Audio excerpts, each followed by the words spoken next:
Muy buen día, Carlos, a vos y a toda la audiencia.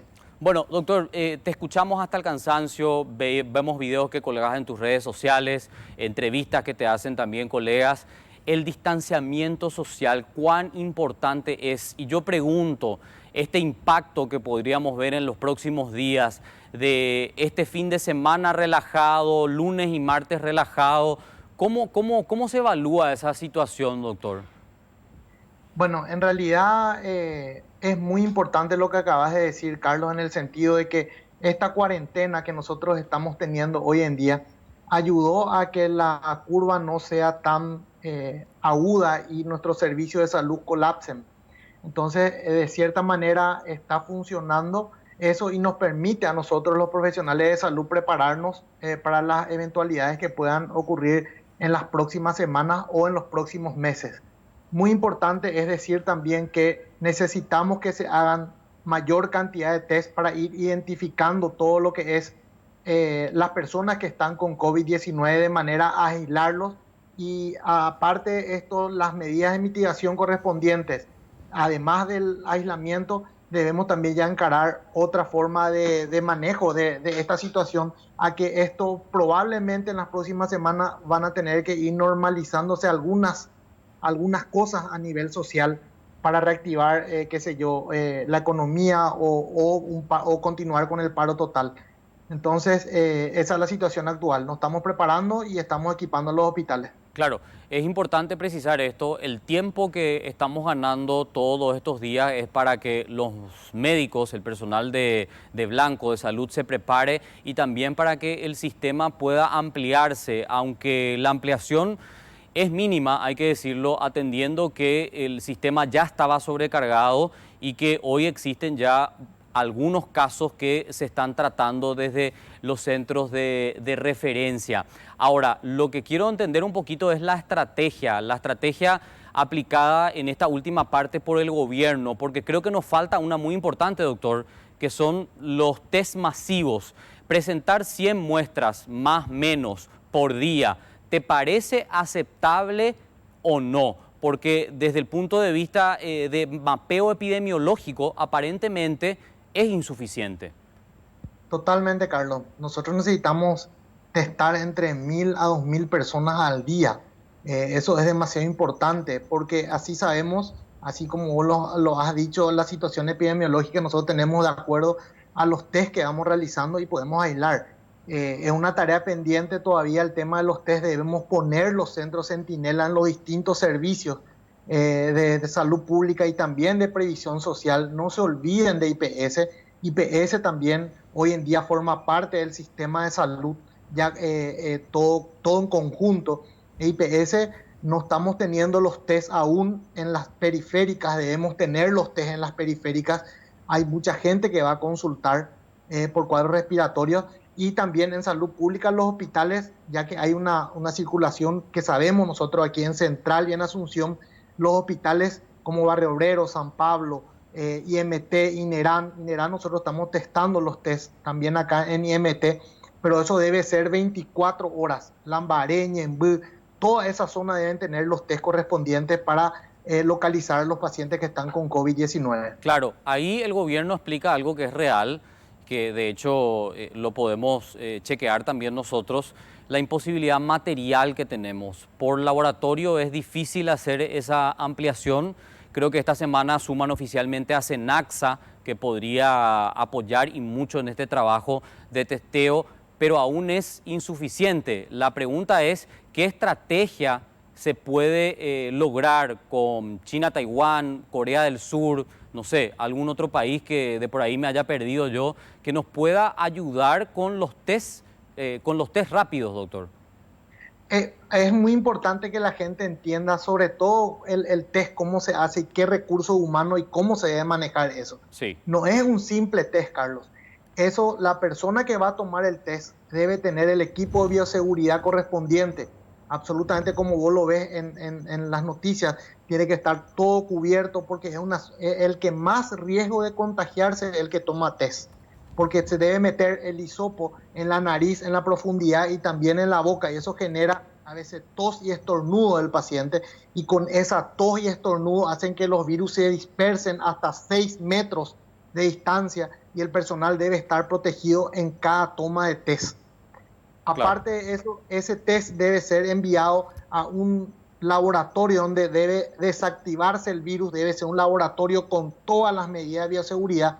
Y lo único que se me ocurre a mí ahora es que nos donen o que nos faciliten los containers que se conviertan en laboratorio y puedan ubicarse cerca de los hospitales de referencia para que se puedan procesar inmediatamente esas muestras. Claro. Eso es lo más importante, porque si vamos a construir laboratorios ya estamos sobre la hora, no vamos a llegar, necesitamos que vengan y monten y esté todo montado para que nosotros podamos utilizar y podamos darle uso. Claro, doctor, esta precisión matemática, ¿verdad? Que quería compartir contigo y escuchar un poquito también tu análisis. 6,5% de las muestras actualmente están dando positivas. ¿Qué te parece esta cifra? ¿Es alentador o no? ¿Nos da una falsa sensación de seguridad? ¿Cómo analizás este número, este porcentaje? Y con esta cantidad de testeos, Carlos, ningún número. Cuando se testen 1000 a 2000 test al día podemos analizar los números, pero es muy poco aún lo que se está haciendo.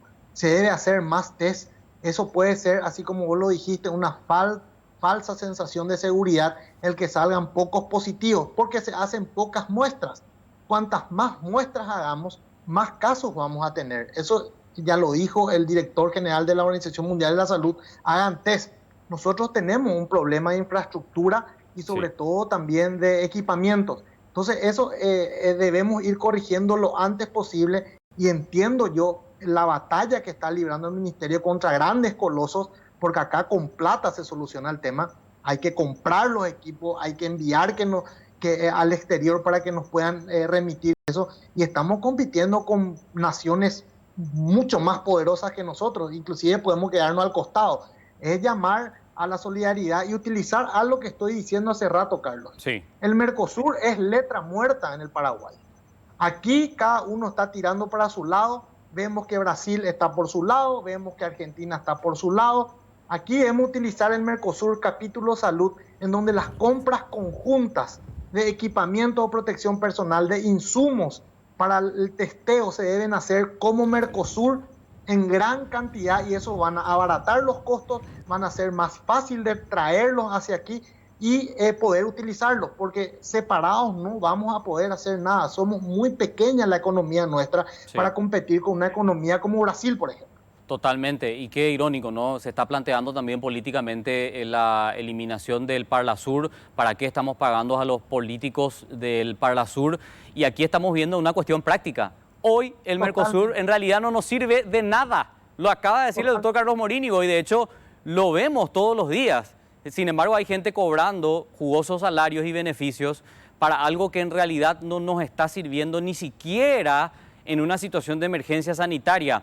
Ahora, doctor, estábamos mostrando hace rato datos estadísticos del Ministerio de Salud, que no sé si el director tiene preparado, pero nos fijábamos en la famosa curva, porque escuchábamos a los profesionales decir: necesitamos aplanar la curva, el martillo y otros términos que generalmente pronuncian los profesionales. Ahora, si uno observa estadísticamente, por gráficos, en realidad la curva va para arriba, no se está aplanando para nada. Quiero entender un poquito tu visión al respecto, a ver si estoy equivocado, si estamos equivocados, si es una lectura correcta o no.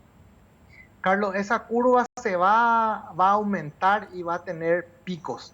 La cuestión es que nosotros tenemos que hacer que esa curva vaya aumentando en forma gradual en el tiempo. O sea, necesitamos más tiempo. Eso va a subir indefectiblemente, pero necesitamos que sea mayor parábola, que no sea un pico de una vez para que nos caigan todos en los servicios. Entonces, es algo que deben entender. Esa curva va a subir. Necesitamos que suba progresivamente y paulatinamente, y nos dé tiempo a nosotros a recibir los pacientes, tratarlos, mejorarlos y darlos de alta para poder reincorporar otro paciente. Si nos vienen todos de una vez, el sistema colapsa. porque la internación de estos pacientes es de 5 a 10 días. Imagínate lo que es. Y si tenemos 100, 200 pacientes que están 5 a 10 días, inclusive a veces algunos más, nuestro sistema no va a dar abasto. Necesitamos que esa curva se aplane, significa que se aplane en el tiempo. Va a ir creciendo hasta un punto donde va a llegar a su máximo esplendor, pero va a tener que mantenerse después en el tiempo. Eso es lo que buscamos nosotros, que esa curva no sea muy aguda y nos colapsen los sistemas de salud. Ah, correcto. Ahora sí estoy teniendo una lectura más completa entonces de esa información. La curva efectivamente está subiendo, esa es la realidad, pero lo que se evita es que sea, bueno, que la subida sea paulatina, de manera organizada y no de una, porque es lo que colapsa todo el sistema de salud. Y muchas veces Total. escuchamos a los profesionales decir eso: no queremos colapso, no vamos a aguantar un colapso. Pero ¿qué es lo que significa eso en cuestión práctica, doctor? Si usted me puede hablar, porque sé que utiliza términos muy sencillos, ¿qué es lo que significa que el sistema esté colapsado? ¿Qué me voy a encontrar yo si me voy a pedir asistencia médica en masa? Te doy un ejemplo. Si nosotros tenemos acá en el INERAN, tenemos 20 y pico camas de terapia intensiva que podemos montar. Si es que estos pacientes se agolpan a la urgencia en grupo de 30, 40, lo que estamos viendo en Ecuador, cómo quedan todos en la calle la gente sin atenderse. Sí. Vamos recibiendo a uno. No podemos nosotros abrir todo. ¿Por qué no podemos abrir todo? Debemos ir recibiendo a uno, debemos ubicar afuera a los pacientes en una distancia prudencial de 1 o 2 metros para evitar el intercontagio general otra vez de esa y aumentar la cantidad de virus que tienen las personas. Debemos introduciendo los pacientes de manera segura para el personal de salud también. Entonces, las camas que nosotros tenemos disponibles tienen una distancia de 1 o 2 metros cada una y eso se va llenando de a poco. Si nosotros tenemos un golpe muy agudo de personas que vienen, que requieren internación, esas camas se van a llenar y va a colapsar. Eso significa colapsar. Al llenarse esas camas, al estar un paciente internado, yo tengo esa cama por lo menos por 5 a 10 días ya utilizada y los que están afuera no van a tener cama. Voy a tener que empezar a derivar a otros servicios que van a tener su propia gente que están esperando ahí para ser atendidos. Y es así como ya después el sistema de salud ya no puede dar respuesta por la cantidad exagerada de pacientes que están acudiendo a los servicios de salud. Clarísimo el concepto. Yo por lo menos soy de la teoría y sé que muchos médicos comparten esta visión, doctor, de que ya terminó la etapa de minimizar la cuestión, de decir, no, esto es muy grave, hay que comunicar ya con miedo. ¿Por qué? Porque no hay tiempo de cambiar ciertas conductas que son de riesgo. Y de hecho, me explicaba un profesional de la salud que en pandemia se comunica de esta manera, así como lo acabas de decir. ¿Qué pasa? El sistema colapsa, señores, se van a quedar fuera de los hospitales, no van a poder entrar. Yo sé que es duro, yo sé que cuesta entenderlo, pero la gente tiene que dimensionar a qué nos enfrentamos, porque la colaboración individual es demasiado importante, doctor. ¿Qué nos está mostrando? Carlos, te quiero mostrar un poquitito Sí. en la curva que estás hablando.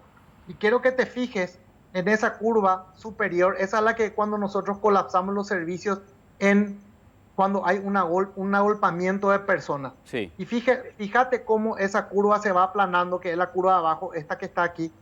Cuando se utilizan la distancia social, son eventos que tenemos que tener ya en cuenta hoy, porque no sabemos cuánto tiempo va a durar la cuarentena y si esto se va a ir habilitando de a poquito después, que la gente salga.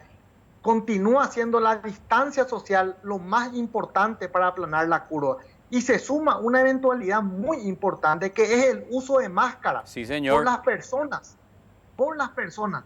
Entonces, ¿cómo nosotros hacemos las medidas de mitigación, evitar que el virus se expanda? Es con la distancia social, que es manteniendo eso, y las medidas de higiene, no tocarse la cara, lavarse las manos, y la utilización de las máscaras en lugares públicos por las personas. Y te voy a mostrar, Carlos, por qué es importante esto. Sí. Fíjate en este gráfico muy importante. Cómo cuando una persona tose, cuando estornuda o inclusive cuando habla, va emitiendo partículas que son infectadas con virus. Ahí vemos los distintos tipos de partículas. Hasta 6 metros de distancia los sprays llegan cuando uno tose, cuando uno estornuda, peor aún. Cuando uno estornuda, va a 50 metros por segundo la velocidad de ese estornudo. Y eso va llevando partículas pequeñas y grandes. Eso es muy importante. Esas partículas pueden estar infectadas por los virus, tanto esas como cuando yo estoy hablando o estoy exhalando. La Sí, siguiente es muy importante para que la gente comprenda. Fíjense cómo esas partículas grandes, que son las que salen cuando yo hablo generalmente, se van y se depositan en la zona de la nariz, la boca y la nasofaringe, la hablamos nosotros. Hay una característica muy importante en esta zona, Carlos, que es la zona donde el virus, el COVID-19, quiere más. Le gusta esa zona de la nariz y de la nasofaringe, que es la boca, la garganta, donde ahí el virus encuentra sus receptores. O sea, ahí el virus se va y se pega por la célula y empieza el periodo de infección. Estas partículas grandes van y quedan aquí. A medida que van disminuyendo el tamaño de las partículas, eso va ingresando más profundamente, llegando a los pulmones, causando las neumonías graves.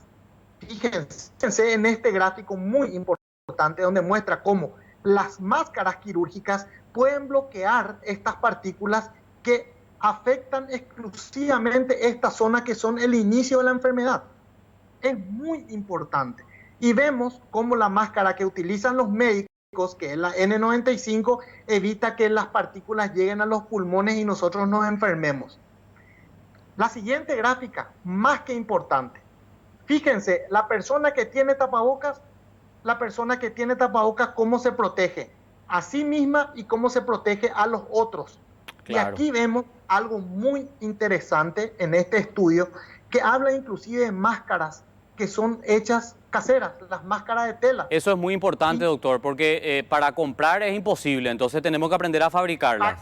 exacto. Sí, Y este estudio relata bien claro que las medidas quizás no sean 100% efectivas, pero que sea un 30% efectiva es suficiente. ¿Se dan cuenta? ¿Por qué? Porque esas partículas grandes van a ir quedando en la superficie de la máscara y va a evitar que llegue a mi nariz, que es donde más receptores de COVID yo tengo. Entonces, de ahí la importancia de implementar esto en los lugares públicos, que la gente tenga sus tapabocas en los lugares públicos de aglomeración de personas, para evitar la diseminación de los virus. Aparte, la distancia social, que es extremadamente importante. Entonces, yo con la máscara me protejo a mí mismo sí. para que las gotas grandes no me lleguen a la nariz, y protejo a los demás para evitar que las gotas grandes lleguen a sus narices. Y acá vemos un gráfico muy interesante de dónde están situados los receptores del COVID. Fíjense que en la nariz es donde más receptores que pueden tener el COVID en mayor facilidad, que son las células de la nariz. Entonces, por la nariz, por la boca entra el virus y se sitúa y te infecta. Esto está demostrado científicamente. Y vemos en la siguiente gráfica, vemos cómo el aerosol grande se va y se sitúa en la nariz e empieza la infección de la persona. Es muy importante que la gente maneje esto para que podamos cuidarnos todos. Totalmente, doctor, creo que fuiste uno de los primeros que habló con toda la claridad que se requería. Yo entiendo también que la estrategia de gobierno en un principio fue asegurar ese material elemental para el servicio público de salud, por eso es que el mensaje no podía ser salgan a comprar todos tapabocas, pero hoy ya estamos en otra etapa, la cuestión está súper avanzada, hay base científica. Todos tenemos que usar tapaboca. Es fundamental no solo para proteger a los demás, sino para protegernos a nosotros mismos, porque los receptores más importantes para el virus están en la nariz y en la boca, pero principalmente en la nariz. Totalmente, Carlos, totalmente. Y esto está demostrado científicamente y debemos decirle a la gente con educación, Carlos. Por eso es importante esto que estás haciendo vos. Acá nosotros le educamos a la gente, les pedimos y les explicamos por qué es importante y por qué es importante el uso racional, porque yo tengo que usar racionalmente para no dejarle a mi personal de salud sin la protección correspondiente. Claro. Y sobre todo tener en cuenta, analizando todo lo que vimos nosotros, es que no se debe tocar la máscara por delante, se debe quitar por detrás y eso automáticamente debe lavarse las manos uno, porque si no va a contagiar igual. Eso es Entonces, muy importante. Eso es muy importante. ¿Cómo me quito después la máscara, después de utilizarla? Si yo voy a tener máscaras que son desechables, eso yo lo utilizo solamente una vez, Carlos. Cuando se humedece, yo agarro de hacia atrás, me quito y tiro. Si yo voy a utilizar otro tipo de máscara que puedo volver a reutilizarla, tengo que tener varios pares, tengo que tener varias. Entonces tengo que tener una bolsa en donde yo cuando me quite de atrás eso, guarde en una bolsa y lleve a desinfectar en mi casa y me ponga el nuevo. Nunca toque de hacia adelante, siempre de hacia atrás. Y cuando me toco la máscara tengo que lavarme las manos, porque con las manos yo estoy transmitiendo en las superficies. Entonces, todo eso es básico. Ayer yo estaba viendo, muy preocupado, el ministro de Educación tenía su máscara acá por debajo de la cara, Sí. tenía guantes y veía la cola inmensa de gente que estaba formando fila. Hoy con lo que aprendimos, Carlos, una persona estornudaba ahí y le enfermaba a 8 o 9 personas. ¿Te das cuenta? Totalmente. Vos sabés que sobre el punto nomás, porque tuvimos aquí una discusión y creo que la opinión pública también participó. Las famosas casas de retiro planteadas por el gobierno para que la gente cumpla la cuarentena obligatoria. Eso es una bomba de tiempo también. Fíjense que yo entiendo que hay gente juzgando muy severamente a los que llegan del exterior, no que hay que dejarlos afuera, que se vean ellos a su suerte, pero y también ¿qué quieren? Hotel 5 estrellas. Pero la cuestión es la siguiente, doctor. Si hoy teníamos personas que no estaban infectadas y existen 1, 2, 3 personas que tienen efectivamente el virus, ahí tenemos un contagio masivo. Ahí tenemos un contagio masivo porque nos están aplicando las medidas de seguridad que son fundamentales. Me preocupa esa situación. Totalmente. Y si iban a estar ahí, esas personas deben tener tapabocas y lavarse las manos constantemente porque están todas juntas, Carlos. Totalmente. Mirando esto que nosotros aprendimos hoy, nos damos cuenta de la importancia. Eso es fundamental tener en cuenta. Si vamos a tener un montón de personas aglomeradas, tenemos que dotarle de las estructuras de bioseguridad correspondiente para él y para las demás personas. Entonces, la distancia social, el uso de tapabocas en un conglomerado de personas, el lavado frecuente de manos, que la distancia entre litera y litera tenga por lo menos 1,5 metros. Y sobre todo, lo más importante, Carlos, es la identificación de los probables casos sospechosos. ¿Qué son esos? Los que tienen fiebre o los que están con un poquitito de tos por ahí que pueden pasar desapercibidos. Porque sabemos que esta enfermedad tiene síntomas leves. Ojo con eso. Sí, señor. Gracias por este contacto, doctor. Realmente nos sirvió muchísimo, muy amable y categórico también en tus definiciones, que son importantes en este momento donde no hay margen de error, porque cada error que cometemos tiene un impacto gravísimo en la salud de la población. Muy amable. Totalmente a las órdenes cuando quieran. Un abrazo. Cuídense. El doctor Carlos Morini.